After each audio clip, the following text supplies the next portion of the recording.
Howdy, folks. Thanks for tuning in. Hope y'all doing okay today. So, railway workers might strike. Originally, that was going to be this coming Friday. It is currently Wednesday, September 14th, and they were supposed to go on strike on the 16th, I believe, at midnight. Um, they have gotten an extension that puts them through until the 29th of this month, which is a good thing. And as a union member, I can tell you from experience, having gone through two contracts myself, that extensions are kind of nothing out of the ordinary, keeps people working, keeps the business humming, keeps the company happy. However, if so, here's what I've read, and being a member of a union shop and following the union news and whatnot, I know a little about a lot when it comes to this. So, the workers are unhappy with current workplace practices as far as scheduling. There's a couple safety things that they want addressed, and there's a attendance policy that is near impossible to adhere to and maintain any semblance of doctor visits and things of that nature. Well, um, the current tentative agreement that was just rejected a few hours ago addressed wage concerns, had a pretty healthy signing bonus for the contract, but didn't address the concerns of the membership, and so it got voted down pretty handily. This contract, or this potential strike, is going to affect approximately 40, or would affect approximately 40% of railway freight.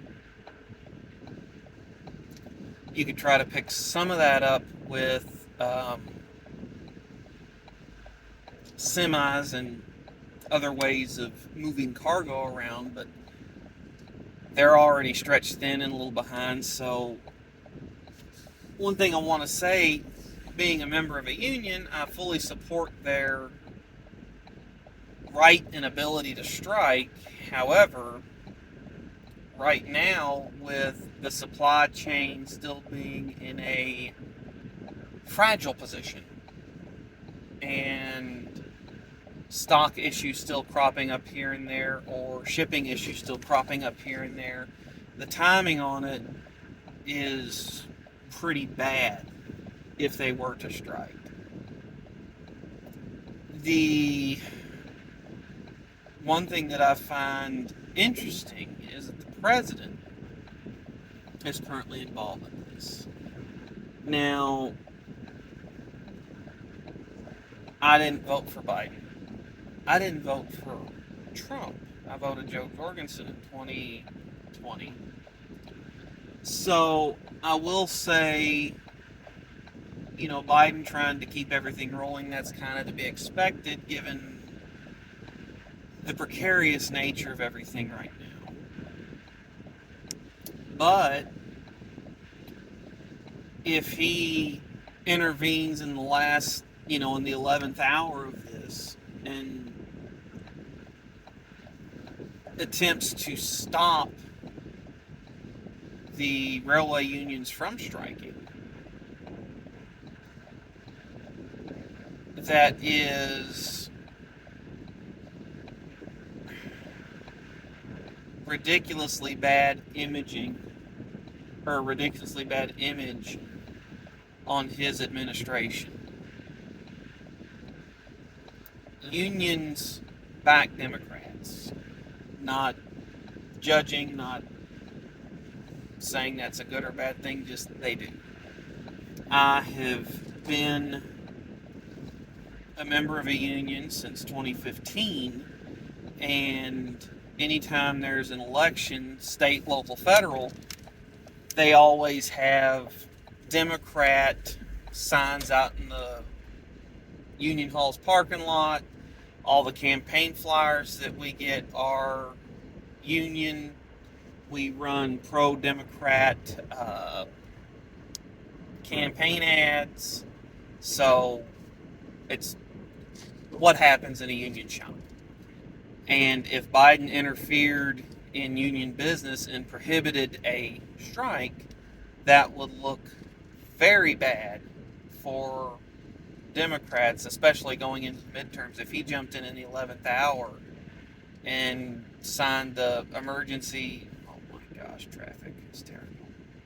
Signed an emergency executive order for whatever reason to keep union workers working after they have denied a contract, gone through the contract expiration date and time, and gone through the extension and are ready to strike, having had proper strike authorization vote, proper strike notification to the federal government, and on and on and on. That is just terrible optics. And I think the membership should seriously question why they fund Democrat campaigns if that happens. Now, I hope that the people that are sitting down and negotiating these contracts can come to some sort of a resolution, not only for the workers, because walking the picket line sucks. In 2019, when UAW went to negotiate their contracts, GM went on strike, and there's a GM factory right around an hour away from where I live, so I actually went down and on a night off. No one was awake, no one was around, because the picket lines run 24 hours. So I went down and I picketed with them. I took down a cooler full of sodas and water, stood around for a couple hours, and then I drove myself back home. Pretty easy night. Only thing that was kind of odd is one of the picketers almost got ran over by a security guard, which I thought was stupid on behalf of the security guard. Picketer was out picketing, and the security guard gunned it right across the picket line, and people kind of had to duck out of the way, and that was pretty lousy on part of the security guard. But I hope that the members don't have to deal with a strike, because walking the picket line sucks. I hope that, and also with the economy being what it is right now, inflation, again, it just is what it is. I'm not commenting on causes or anything right now, but inflation being up, cost of living being high,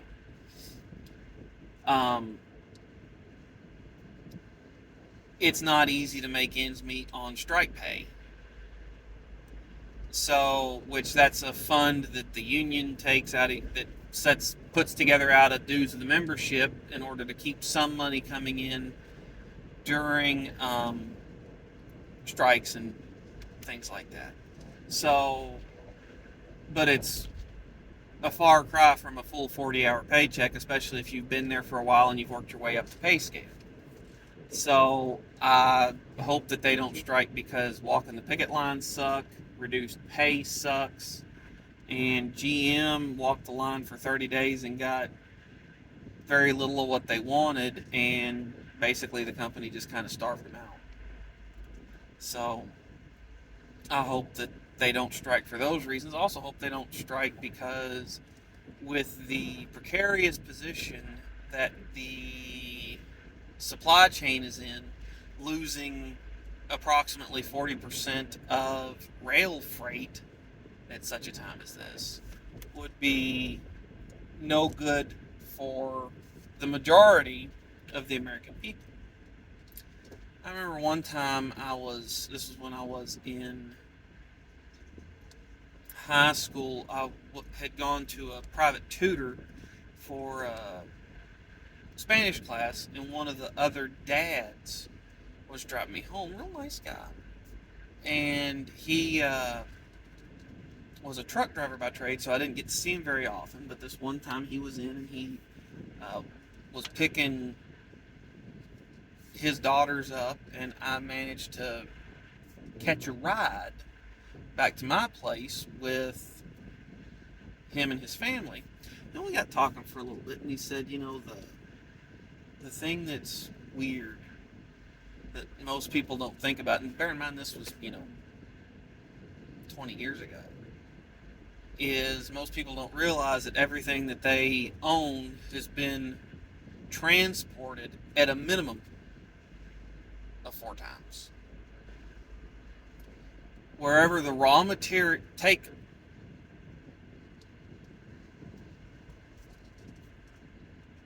your car. So the raw materials are mined or manufactured. Metals, foams, plastics, wires, insulation, rubber, all that stuff. They're mined or produced from recycled materials or whatever. They are transported so they're mined or brought out of recycling centers. They're transported to the initial manufacturing facility, where they're made into the metals, the plastics, the foams, and things. Then they're transported to the assembly plant, where they're made into the final product. And then they're transported to the retailer. Now, in case of, say, your typical car, and I can speak from experience on this because I just know how many factories are in the area that support the factory that I work at.